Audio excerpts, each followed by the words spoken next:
My mother had walked out on me as a baby. Decades later, she pretended nothing happened and asked for $12,000. My mom had me when she was just 18. She wasn't ready to be a parent, not emotionally, not financially. She didn't want to raise a kid, but she also refused to get an abortion. So when I was born, she told my grandparents they could either take me or I'd end up in the system.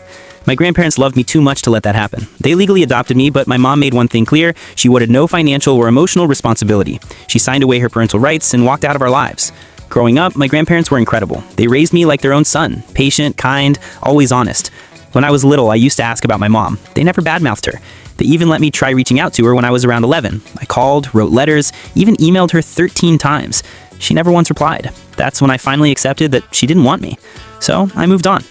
My grandparents gave up their savings to send me to college. They said it was their dream to see me live freely, to have a future they never had.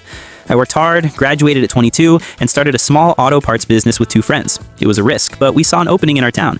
No one else sold car parts locally. We started small, and somehow it exploded. Within 2 years, we were turning profits and expanding. My goal wasn't luxury. I just wanted to make enough to give my grandparents the retirement they deserved, to pay them back for every meal, every sacrifice, every night they stayed up for me. Then, one afternoon, I got a call from a number I didn't recognize. I answered thinking it was a new client. "Hi, it's your mother." It had been 26 years. I hadn't heard her voice since I was a baby. I stayed polite, but distant. She said she was proud of me, that she'd heard I was successful. Then she asked to meet. Against my better judgment, I said yes. We met at a restaurant. She looked older, tired, like life had worn her down.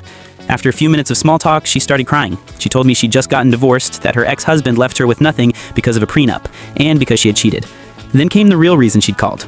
"I just need a small favor. About $12,000. Enough to rent a new place. I'll text you my bank info. Just send it before the weekend." I sat there in disbelief. She didn't even ask me how I was doing, just how fast I could send her money. I told her calmly, "You can't just walk back into my life after 26 years and expect me to fix your problems. You gave up your rights, and me, a long time ago." She snapped, said I was ungrateful, that my grandparents had poisoned me against her. Then, out of nowhere, she threw a glass of water in my face and stormed out. An hour later, she texted me her bank account anyway, so I decided to teach her a lesson.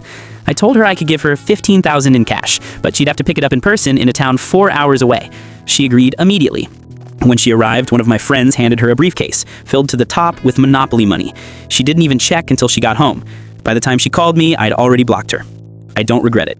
She didn't want to be my mom when I needed one, so she doesn't get to be my mom when she needs my wallet.